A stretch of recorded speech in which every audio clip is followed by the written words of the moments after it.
دنیا کے اندر کچھ لوگوں پر مشکلات آتی ہیں، جب کوئی آدمی مشکل میں ہوتا ہے تو کچھ لوگ اس کا فائدہ بھی اٹھانا شروع کر دیتے ہیں۔ شاید دنیا میں اتنا سخت گیر آدمی کوئی نہ ہو، شاید دنیا کے اندر اتنا شقی القلب شخص کوئی نہ ہو کہ جو کسی کی مجبوری کا فائدہ اٹھانے لگے، جو کسی کی تکلیف کا فائدہ اٹھانے لگے۔ جنہیں آتا نہیں دنیا میں کوئی فن تم ہو، اور بیچ کھاتے ہیں جو بزرگوں کا کفن تم ہو۔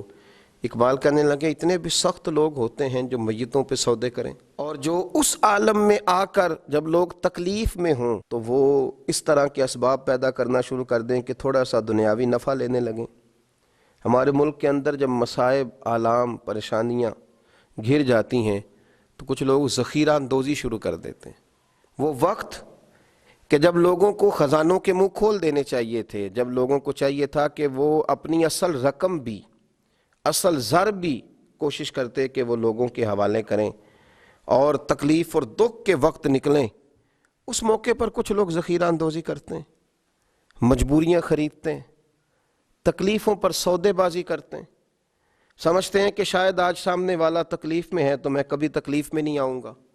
دشمن مرے تو خوشی نہ کریے، سجنا بھی مر جانا ہے، دیگر تے دن آیا محمد ہور کڑی نو ڈوب جانا ہے۔ یہ وقت بدلتا رہتا ہے، آزمائشیں آتی ہیں تو ذخیرہ اندوزی کرنا، قیمتیں بڑھانے کے لیے مال کو چھپا لینا، ضرورت مندوں کے قریب چیزوں کو نہ جانے دینا۔ حضرت عمر ابن خطاب رضی اللہ تعالیٰ عنہ بیان کرتے ہیں کہ رسول اللہ صلی اللہ علیہ وسلم نے فرمایا ذخیرہ اندوزی کرنے والا ملعون ہے، لعنتی ہے وہ شخص جو ذخیرہ اندوزی کرے۔ سنن ابن ماجہ کے اندر یہ حدیث موجود ہے، فرمایا ملعون ہے وہ شخص کہ لوگوں کو ضرورت ہے اور یہ صرف نفع بڑھانے کے لیے ذخیرہ اندوزی کر رہا ہے، اللہ سے نہیں ڈرتا۔ حضرت سیدنا عثمان غنی رضی اللہ تعالیٰ عنہ کا بہت سارا مال واپس آیا۔ مدینے میں قرب و جوار میں شدید قحط کا عالم تھا، خشکی تھی، بارشیں نہیں ہوتی تھیں، لوگ تکلیف میں تھے، تو آپ کے 10 سے زیادہ اونٹ غلے کے بھرے ہوئے آئے۔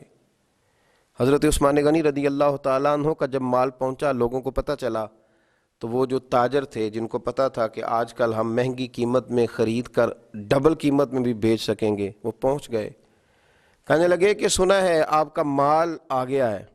آپ کو پتہ ہے نا ہمارے ہاں بلیک میں چیزیں خرید کے پھر بلیک میں بیچنی شروع کر دی جاتی ہیں۔ یہ وہ لوگ ہوتے ہیں جو بڑے سخت گیر ہو جاتے ہیں، جو اپنے دل سے وہ ساری چیزیں دور کر لیتے ہیں جہاں انسانیت جنم لیتی ہے، جہاں محبت جنم لیتی ہے، جہاں انسانوں کا دکھ پایا جاتا ہے، یہ تو پتہ نہیں کہاں پہنچ جاتے ہیں۔ تو بہت سارے لوگ حضرت عثمان غنی رضی اللہ تعالیٰ عنہ کے پاس بہت سارے تاجر آئے اور انہوں نے آ کر کے کہا کہ سنا ہے آپ کا مال آیا ہے، تو ہم ڈبل قیمت میں آپ کا مال خریدنا چاہتے ہیں۔ حضرت عثمان غنی رضی اللہ تعالیٰ عنہ فرمانے لگے مجھے تو زیادہ نفع مل رہا ہے۔ ہم نے کہا 3 گنا لے لیجئے۔ فرمایا نہیں، مجھے تو اس سے بھی زیادہ مل رہا ہے، 4 گنا۔ ہم مال نہیں دیکھتے، آپ کے جتنے اونٹ مال کے بھرے ہوئے آئے ہیں کسی علاقے سے، تو آپ 4 گنا نفع لے لیں۔ تو حضرت عثمان غنی فرمانے لگے نہیں بھائی، مجھے تو 10 گنا مل رہا ہے، اور مجھے تو امید ہے 700 گنا بھی ملے گا۔ کہا جناب وہ کون سا آدمی ہوگا جو آپ کو 700 گنا، 10 گنا، اتنا بڑا نفع ہماری بس میں نہیں ہے۔ حضرت عثمان غنی سے وہ لوگ کہنے لگے آپ تو بڑی دور ہی نکل گئے ہیں، اب تو لمبا ہاتھ مارنے کے چکر میں ہیں۔ جناب عثمان غنی فرمانے لگے تم جاؤ۔ لوگ چلے گئے۔ شرم و حیا کے اس پیکر نے، میرے نبی پاک علیہ السلام کے تربیت یافتہ اس تاجر نے، یہ بھی مالدار تھے، انہیں بھی نفع کمانا آتا تھا، یہ بھی مارکیٹ میں رہتے تھے، ان کو بھی پتہ تھا کہ آج ہی تو لوگ الجھے ہوئے ہیں، آج ہی تو لوگوں کی مجبوریاں خریدی جا سکتی ہیں۔ پر جناب عثمان غنی نے اعلان فرمایا جن جن غریبوں کے پاس غلہ نہیں ہے وہ آ جائے۔ عثمان نے خزانوں کے منہ کھول دیے ہیں، لوگ دوڑے آئے، وہ خزانہ لوگ اٹھا اٹھا کے لے جانے لگے۔ تو تاجر آئے، کہنے لگے عثمان تم تو کہہ رہے تھے 10 گنا ملتا ہے اور امید ہے 700 گنا تک بھی ملے گا، اور یہاں تم نے دروازہ کھول دیا ہے غریبوں لاچاروں کے لیے۔ جناب عثمان غنی رو پڑے، فرمانے لگے یہی تو میری اور تمہاری سوچ میں فرق ہے۔ کسی انسان کی اوقات نہیں کہ وہ 4 گنا سے زیادہ دے سکے، لیکن میرے رب کا وعدہ ہے کہ تم میرے رستے میں 1 دو گے تو میں تمہیں 70 بھی دوں گا، میں تمہیں 700 بھی دوں گا۔ فرمایا میں نے غریبوں پہ اس نیت سے لوٹایا ہے کہ زندگی میں نفع بڑے کمائے ہیں، پر اب جو نفع لینا ہے وہ بندوں سے نہیں، اپنے رب کریم سے لینا ہے۔ آپ ذخیرہ اندوزی کر رہے ہیں، آپ لوگوں کی مجبوریوں کو خرید رہے ہیں۔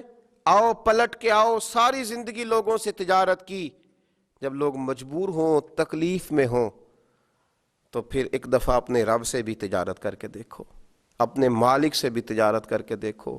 اور جو رب سے تجارت کرتا ہے اسے پھر صرف دنیا کا نفع نہیں ملتا، اللہ اسے دین، دنیا اور آخرت کے نفع عطا فرمایا کرتا ہے۔ اللہ سمجھنے کی توفیق عطا فرمائے۔